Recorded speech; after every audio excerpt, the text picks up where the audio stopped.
So this week there are a lot of new sales out. You can check the Zen market and you will find that the Battle Pass buyouts from previous ones are now back.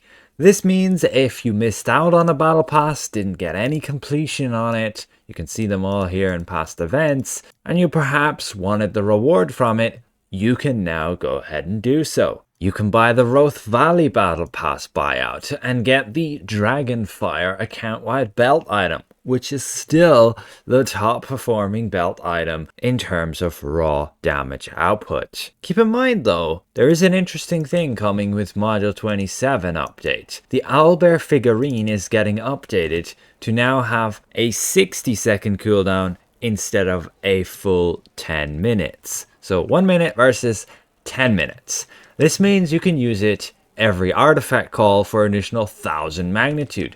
This could surpass the Dragonfire for that burst damage. I have yet to test it, and we will in the new trial. And you can see when we use it against a dummy, there you go, it summons, pecks the target, and then disappears, and it's a 60-second cooldown. So that may influence your decision on whether you want to get the Roth Valley Battle Pass buyout or not. I don't recommend getting any of the other ones. Again, they're very expensive. You can only buy them as a bundle. The buyout plus the premium pass all at once for like over 3,000 Zen. Additionally, the Envenom Storyteller Journals and the set has reappeared. Do not buy the sash, do not buy the scarf, and at your waist, and the Storyteller Artifact Pack is questionable to buy. The only real one from here I would recommend getting is the Envenomed Storyteller Journal, particularly for AoE content, clearing trash enemies between boss fights and just general questing. The benefit of it is it can give 30% of your daily power back over the duration of the artifact. Additionally, it gives you a damage boost and has pretty decent damage in itself. It's just you need to get the tails for these. You can't just get the artifact. So this would be the only week you can get the tails. So if you want that artifact and want it upgraded, it is absolutely the best artifact to have for AoE damage. You need to pick up the tails for those artifacts. They're all here. You're going to have to read through and buy the exact tails that are displayed in the tooltip. Just have a read for yourself. You can get the book and you can unbind the artifact as well. You just need to get the tails on all the characters that you want to use this artifact on. In terms of getting the artifact set, so you would have then 3 of the artifacts. I have used this in the past many times, and it is still best in slot for scaled content. Outside of scaled content, we have new artifacts with 1500 item level, and they are just far more superior because of the item level. But when you're scaled down, the item level is irrelevant, and thus the added benefit of this artifact set, where you have 3 of them, you deal an additional hit equal to your weapon damage. This results in like 2-3% additional damage. It's very small, you won't really notice it, but it is there, and somebody might outperform you in damage because they have these 3 books. I personally would not invest in it if you have other things to prioritize first, like upgrading your character in other areas. But additionally, we also have Alistair's Green Whirlwind here. This is just going to be fashion. It's still a 3-slot mount. You'd get it just because you like the look of it. You can buy the different visages here. These are unique to the Halloween event. You can check them out, just viewing them, what they'll look like. They'll turn you into that figure whenever you go and use them on your belt item. For example, the visage of the wolf will make me look like this. I'm now a wolf riding around. Maybe they changed it back so we can see all of our armor on our visages again. I mean, it looks like it. That is pretty cool, meaning you could switch to wear fashion and then you will look like just your werewolf form. I would need to remove my illusions and that would be the true werewolf form. No, because we still have the fashion equipped and thus the colors is... Anyway, you can make it look like the base form if you just wear fashion and remove all that, but it's actually pretty cool. You can wear your gear with it. A bit janky, but you can check out the other visages there for yourself. Additionally, many of you asked, like, where did I get the halo? Well, this comes from the Pack of the Divine Follower. also here for limited time. You get a cloak with it, some holy water, and a title. You can also get the Pack of the Fallen. You get these wicked horns, which in my opinion look really cool on some characters. They make your eyes glow too. And you get a cloak with that, title, and some holy water. But that is about it for the Zen Market sales. God, what an abomination is this. So let's go to the Halloween event and get the rewards from it. I've done some grinding, and we now have enough currency to buy the new companion and the new mount.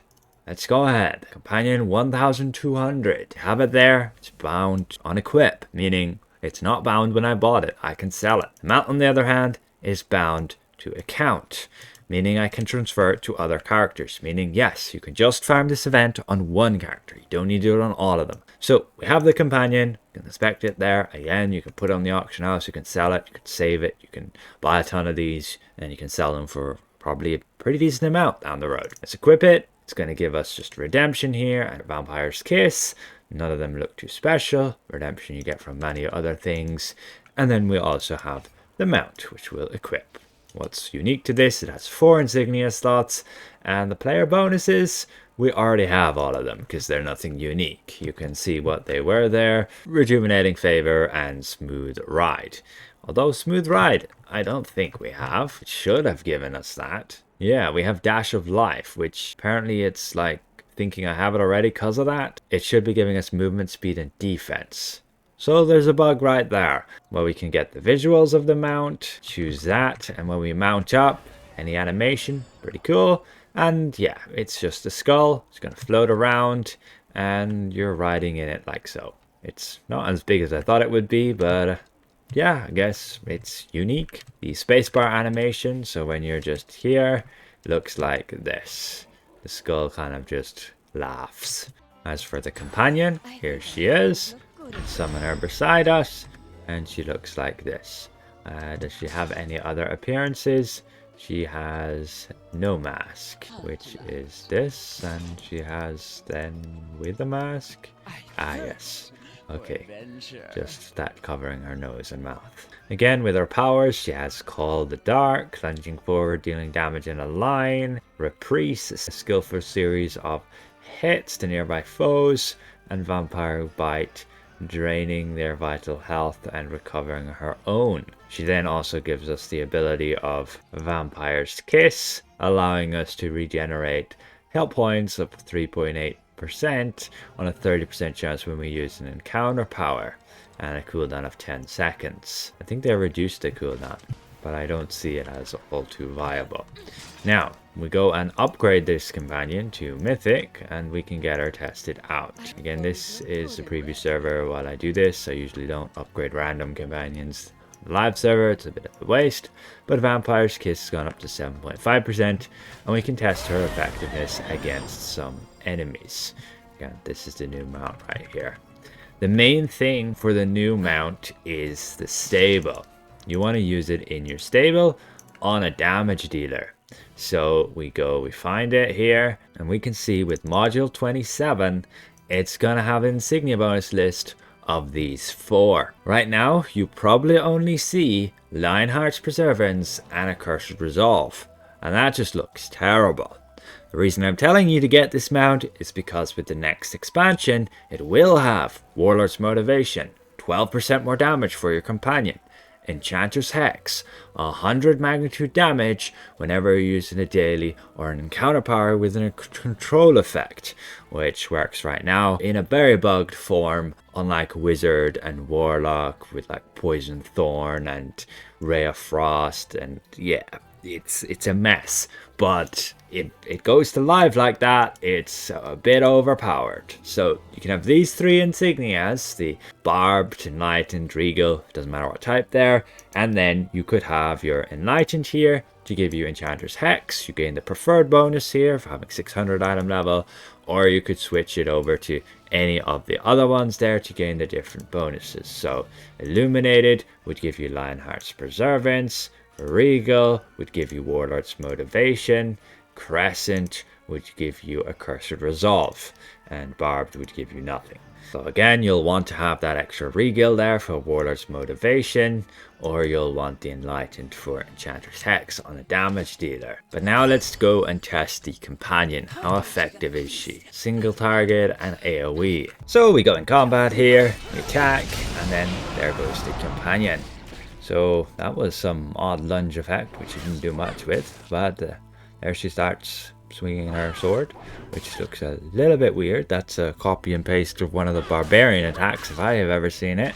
And then here's her lunge ability, which is like thirst. Alright, interesting. I need to make sure I position for combat advantage and activate the combat log. So we got our test results for single target damage, making sure to always give her combat advantage. And well, she's nothing special. Nearly 22,000 encounter DPS. On my single target damage companion list here, you can see she ranks at 113th position, so pretty bad. And for multi-target damage, so area of effect, she ends up in 26th position. So yeah, she's pretty underwhelming, but she does have one thing going for her. She can heal herself a lot. Like, over 4 minutes, she healed herself for 6 million. On that healing power, she's healing like from 250 to like 350,000. I mean, if she's getting completely slaughtered by a bunch of enemies, it's probably not going to save her, but she's probably not going to die as often as other companions either. We can quickly check what she looks like against a group of enemies here.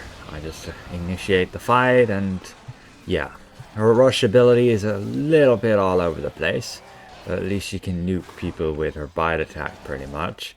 And then, yeah, nothing too impressive there at all. So that's ultimately it. This week's sales, again, they're all limited time, just for 1 week. And then the Halloween event. Make sure to just get that new chariot mount.